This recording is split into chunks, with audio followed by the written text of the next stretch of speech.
Every time you do anything creative, at first, your mind is going to do everything it can to sabotage you from being what you actually are, because you think what you are is your past. Are you getting me? So you don't want to think of your past, but that's what everyone's creating from and doing everything from. If you think who you are is someone who makes $40,000 a year, and you try to create a vision for next year, you're probably going to create it from the limitation of I make $40,000 a year. So you'll create something that's realistic to someone that makes $40,000 a year. I can picture myself making $50,000 the next year. Well, because, by the way, isn't creating $1 million, if you think who you are is someone who makes $40,000 a year, and someone offers you $1 million, well, that's death to who you are. So you're going to sabotage it. And this is why a lot of lotto winners go broke. People that win the lottery end up going broke because it was death to the story of who they are. They weren't in alignment to receive that because they thought who I am is someone who gets love because I tell people that I'm broke. Someone who I am is someone who gets love because I say that I'm a victim. Someone I am is I tell people that I have a problem. And then when someone gives me a solution, well, I don't know about getting love in the success world. I don't know about love in the, thriving world. We are trained that we get love for being depressed. When you're sad, a lot of people are there for you. So we get totally wired that you get love when you're not happy, right? You better keep sabotaging stuff because your friends might not like you if you start to thrive. Trust me on this. This happens. People start to go, oh, you've gone all Hollywood, or now you're a big cult leader. You better believe it. I have Kool-Aid. You're going to see a Kool-Aid under every one of your chairs.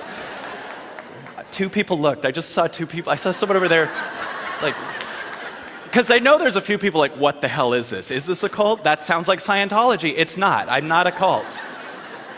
I know nothing about anything other than in my creative times as a stand-up comic of 25 years, there is a creative us that has been stifled, that has been scared, that has been doing everything it can to just stop itself from thriving. And that you're this infinite creative being that is just love. And I don't want anything from anybody. I don't want a bunch of followers. I want a bunch of co-leaders to change the world with. Don't you want a bunch of, wouldn't it be cool if you really think about it, thank you very much. Aren't I great? So, but if you think about what Martin Luther King was capable of doing, or Gandhi was capable of doing, or Mother Teresa, or anyone you can think of who did something amazing, anything they did implies you can do that. And I always think to myself, what would happen if 1,000 Martin Luther Kings showed up at the same time? Right? And there's 1,400 in here, and all I see is nothing but that potential available. And the only thing stopping us is our mind goes, yeah, but because of the past. Yeah, but I'm not like that because of the past. Yeah, but that's not me. No, if you realize you're just this moment, we are all the same. You, me, Obama, a homeless guy, Oprah, it doesn't matter. All we are is just heart and lungs, and there's no better or worse than all of a sudden. You're just infinite potential. And at this place, you can give and receive anything. You can give and receive millions of dollars or ideas or possibilities or just do something creative, because if you have something massively creative show up in your body, a lot of times what we do is we'll go, what if I did this? And it'll be this amazing cutting edge idea that could totally impact the world and could be worth a lot of money and could help a lot of people. But you go, yeah, but I wouldn't do that. And the I is the old story of you. So you sabotage it. Has anyone ever had that? You have an inspired idea and it feels light. You have a feeling in your body. This is how I now move. I have a feeling in my body all the time. Does it feel light or does it feel heavy? That's it. That's my guidance system. Okay, this thing in my life feels heavy. Now, most people have trained themselves to find the heavy thing and keep fixing it so that they can stay in their old world. So, for instance, you have a lot of friends in your life there's some friends that'll be there for you no matter what. Every one of us can think of a friend in our life that you might not call them for a year and they'll always still be there. I can think my dear friend Kristen's in the front row, and she and I know we could not talk for a year and we'd just be right back on page when we talk. She's amazing. She's a musician that you're going to see later. But she's totally there, and when I'm talking to her, I notice that I just am totally in my body, and there's dear friends in this audience that have that I just get in my body, right? And then there's some people in our lives that you feel like you're in trouble if you don't call them soon. You better fix that problem. And we ignore these amazing people that are always here for you because they're in alignment with themselves and will help you get in alignment with yourself. And you keep going after the people that you better fix the problem with, because those people have dominance over you, so you're going, okay, I better fix this. And what you're really doing is saying, I'm going to stay at this older story level as the person who's not worthy and needs to get this person's love to fix something. Because this person's in a place of saying, I'm not love myself, I'm going to make you feel bad so that you keep chasing me. Right? So we all the time hold on to things that feel heavy, and we ignore all these things that feel light. And for me, the big shift in my life was the second I started going, okay, what feels light? And I have all these inspired ideas, and I don't even know why it feels light. But there's times where last week I just decided out of nowhere that my dear friend Amanda and I were like, let's go to Monterey. It's this place at Big Sur in Monterey. It's like 5 hours north of here. I didn't know why. It just felt right. So we went. And all of a sudden, my body started freeing itself of stuff because I got entangled, because there's a lot of new followers and people writing me all kinds of stuff. And I noticed that I was reading them and getting obsessed with it, and I wasn't feeling fulfilled. So I was like, oh, I was feeling guilty. Why am I not feeling fulfilled? I have this life that I should be totally appreciative of, compared to where I am to other people, because other people would tell me that I should feel appreciative of it. But the things that I've done, I've hit a level where I need to do something more, and even though it seems like something less, it feels like something more for me to just go blindly to a place for a while, go hike. That feels like my cutting edge. My mind was like, get off Facebook for a week. Go on Facebook just 1 hour a day for a week. Just go on, answer the emails, and leave. Because I started getting obsessed with it a few weeks ago. It's just like crazy. Because I started getting so much love. And anyone who has Facebook knows what I'm talking about. Because even if you're not doing something where you have all the followers or whatever, you still can go on and feel a sense of both lack, so that you feel back at home. Right? You can always go on Facebook to feel lack, right? Oh, there was a party I didn't even know about? Like, why are those two Facebook friends? I didn't know. How do those two people know each other, you know, like, and you feel lack, and then you actually feel bad, but you've trained yourself that feeling bad is the place you're used to living, so we stay there. So we actually try to stay feeling like crap. So you ignore the calling all day. I always talk about this, but there's two voices in us. There's a first voice that says, what if we did this? And it feels good. You know the voice is the voice when it doesn't have any reason why, and it can't tell you anything past the first move. Do you understand what I'm talking about? Because your mind comes in and goes, well, I want to see the entire thing. So the first voice goes, let's leave this company. That's all it can say. Let's ask that person out. Turn right here. Go to the cabin for a while. Go into nature. Write a book. Whatever it is, that's what the voice says. It's just a feeling. That feeling we have 24 hours a day, and we never listen to it. What if you did meditate? What if you did start that band? What if you left this band and started the other one? Right? And it's just a feeling. It can't tell you why, because you've never done it. Right? That feeling is a feeling. It cannot tell you why, because you've never ever done the thing. But that feeling is a preview.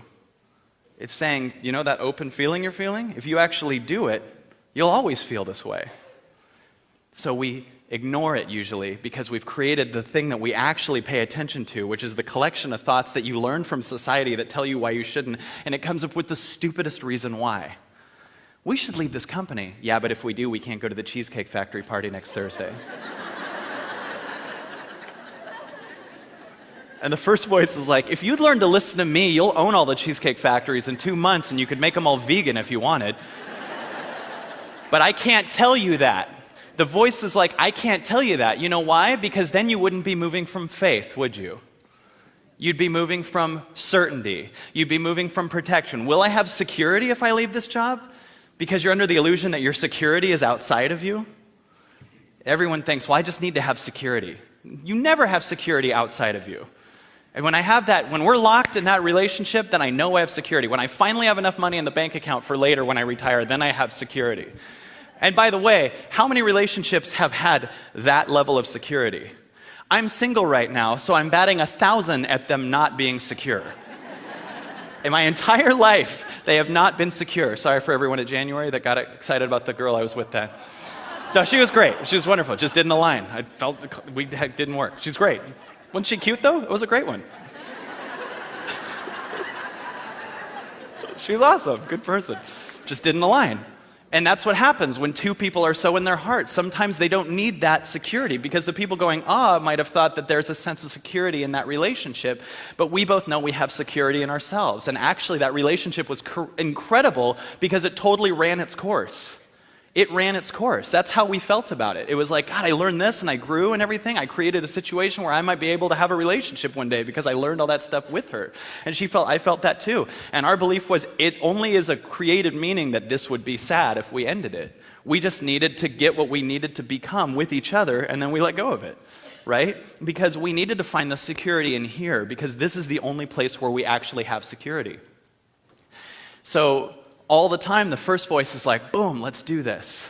And it can't tell you why. And the second voice will tell you why you shouldn't. Anyone who's ever been in a relationship way too long because eventually you guys might go camping knows what I'm talking about. Well, I want to break up with him, but like in 3 months we're supposed to go camping and I don't want to screw that up.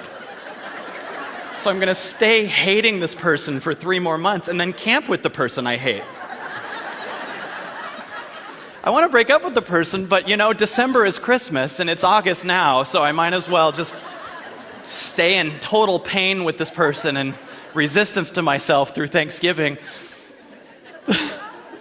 That's how we move, though. We listen to this stupid voice that keeps you in the same story that tells you why you shouldn't over and over and over again, and that story is only based on your past experiences, trying to keep you the same story as the person that was just trying to get love from one of your parents. That's all we were trying to do. There's a 5-year-old little us that wanted our parents to love us a certain way, and we started to learn that our parents get mad if I do this, and they get happy when I do this. So this is 5-year-old us that goes, okay, if I do this, imagine if we went to another planet right now, all of us. We go to a planet, they're 20 feet tall aliens, no one speaks English, right? And for 20 years, each of us is assigned separately, we can't see each other, we're assigned separately to 2 giant aliens for 20 years. And every once in a while, one of them comes home drunk. He's like, and then when one of them notices when I sing, the other one likes me. He's like, hello, my baby. And it's like,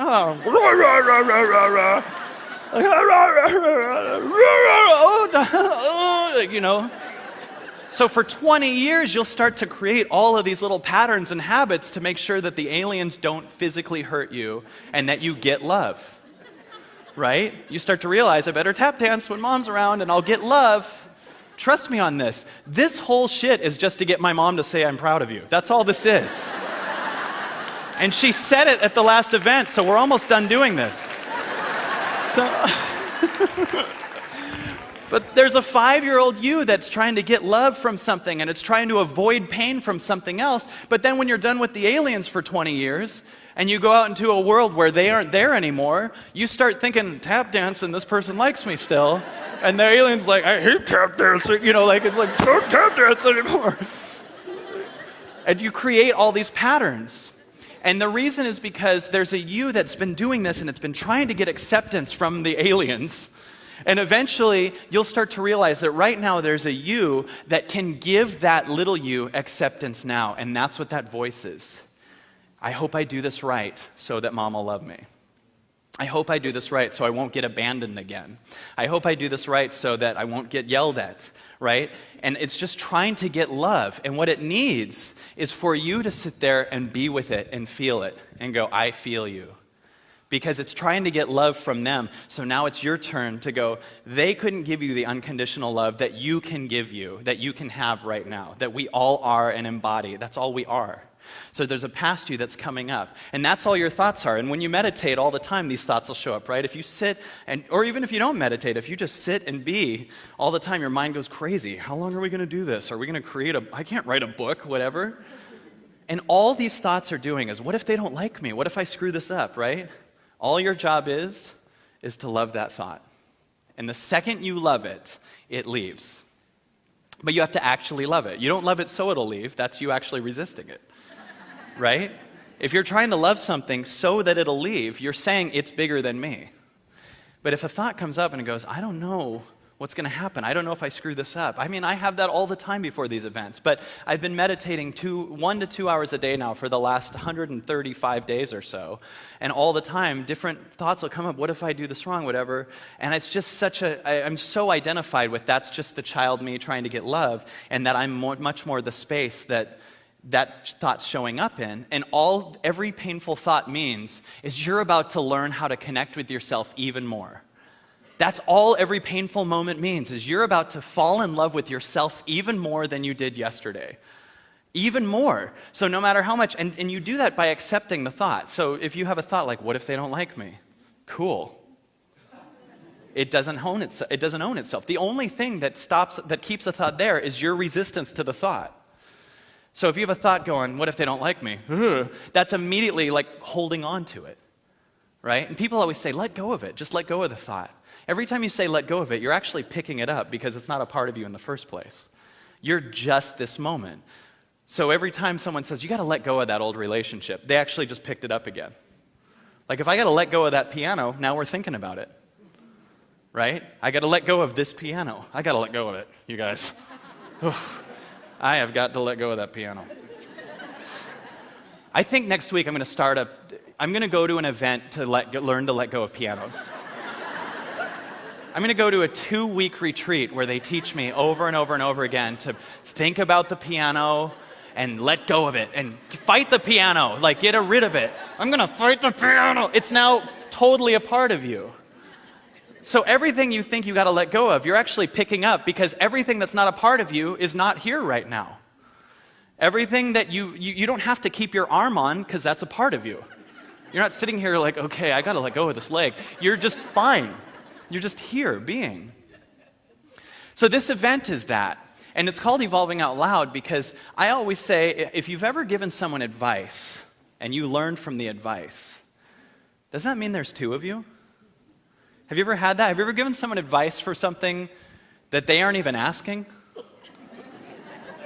They'll be like, I have a stomach ache. And you're like, I think you should break up with her. And they're like, I'm single. And you're like, I know who this is for. If you've ever given someone advice and then you learned from it, doesn't that mean there's two of you? So there's a you that gives advice, and then there's a you that learns from the advice you just gave. So what this event is me giving myself advice through you. And I have no idea what I'm going to say, but I'm going to be compassionate about the things that I truly need to learn.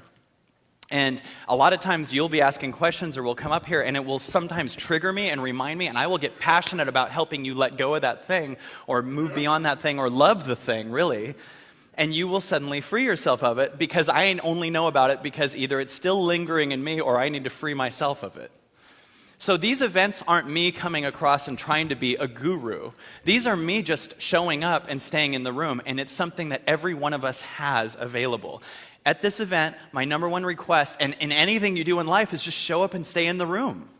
You will notice as this event goes on, unless my mind comes up with some brilliant new strategy to sabotage it, which it's always doing, by the way.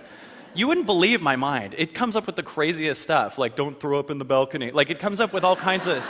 Seriously, it's like, what if you pee in that pit in front of them? Like, and while I'm talking to you, I'm sitting here going, I love you, mind. That's such a great idea. Don't fall on that speaker. It's going to be crazy. Don't kick him in the head. He's your security guard. Like, it comes up with crazy things.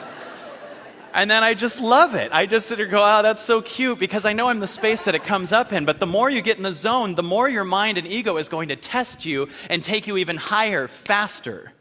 And it's an amazing thing because you get to learn even bigger self-love. Because overall, I'm feeling so blissful for real and not the way. I feel really good.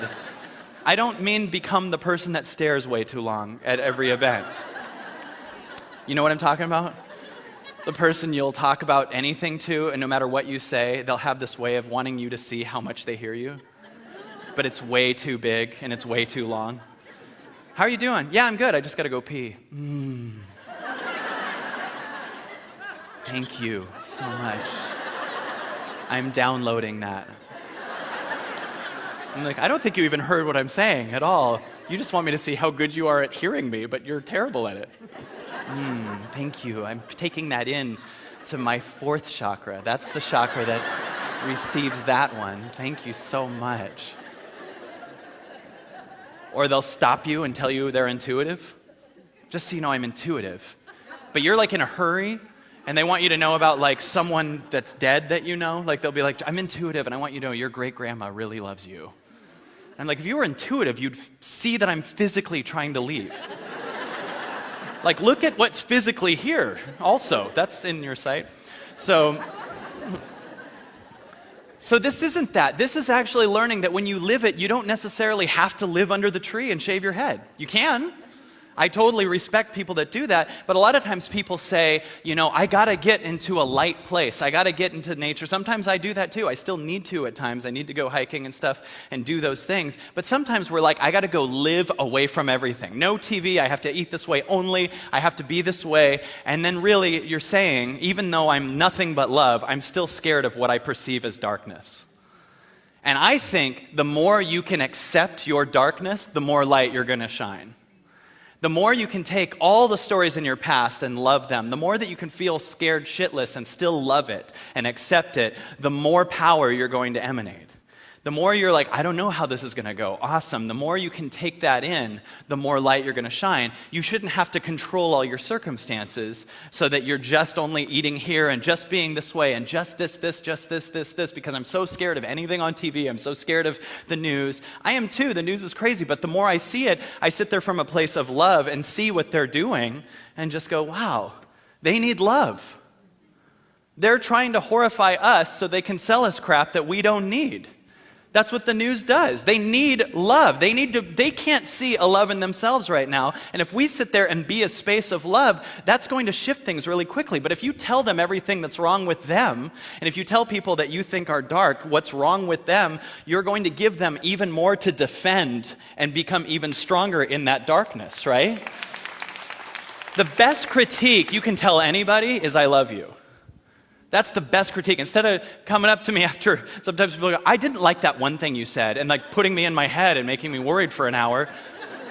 So see, this advice is really for me. I'm telling you later, if you see me, just tell me I love you. I don't need to hear what I forgot. Because there's always someone go, you need to do more about peeing. Do you do anything on peeing? Like there's not, like, what are you talking about? Like people say, can you do something on this? And I'll be like, I'm doing what comes through. And sometimes we have expectations and realize that the only reason we're hurt is never by the way that our heart is broken, it's that our expectations are broken. And if you came here, thank you, both of you, if you came here, if you came here with a massive amount of expectations, let them go, because I promise you better stuff is here. Because your expectations are based on what you've seen so far, and they can't touch what happens when you truly let go and you allow. Do you understand what I'm saying?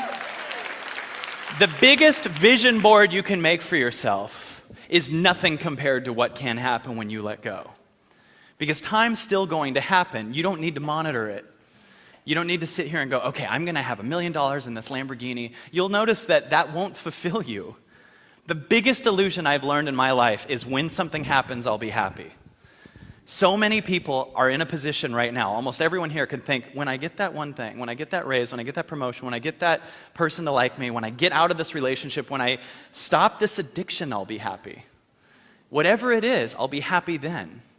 And I understand it, but it's not when something happens, I'll be happy for me anymore. It's when I'm happy, things will happen.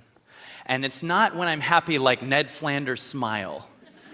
It's like when I'm okay with all of myself, when I'm okay with my anger, when I'm okay with my sadness. And by the way, the only way out of that pain is through. So when that pain comes up, you got to feel it. It's been waiting to be felt. And there's a little 5-year-old you that just wants to be accepted by the you now and say, I hear you. I know that love you didn't get from your parent. Well, I love you. And let that thing feel and let it cry. Crying is a good thing. So many people think, I'm just going to cry so that eventually I'll be happy. But you're implying happy is better than crying. And crying actually does feel good when you face it. Crying doesn't feel good when you resist it. The pain only doesn't feel good when you resist the pain. It feels amazing when you look it in the eye, right? So if you feel pain, feel it. Because we're going to, on day one, let go of these egoic structures that have been holding us forever just by being here, just by showing up. It's not a thing where it has to be a 2-week process and you have to download something. It's nothing like that. It's just, and our ego goes, it's got to be something that takes a long time for me to overcome. That's what ego thinks. It's like, no, it can't be in 2 days. There's no way by the end of the day our egoic structures are based on my past. I've never been able to pull that off in my past because the entire time I was trying to do it, so I wasn't allowing. When ego's in there, it's trying to make it happen, but the moment just allows it to happen, right? And in the moment, if you connect to and really realize what's real, through meditation, I started realizing all these questions come up. What if they don't like me? I hope I don't screw this up. And I realize as these voices show up, that they leave, and I'm still here. So you have all these thoughts that show up, and then they leave, and you're still here. You have all these different bodies that you've had. I had this thing where my body, I was 5, and then I was 20, and then I got fat and thin and fat and thin and fat and thin. I do this thing all the time. It's really fun. And I just keep going. Right now I'm in this cool middle where I'm half buff and half fat, and you don't know what I am.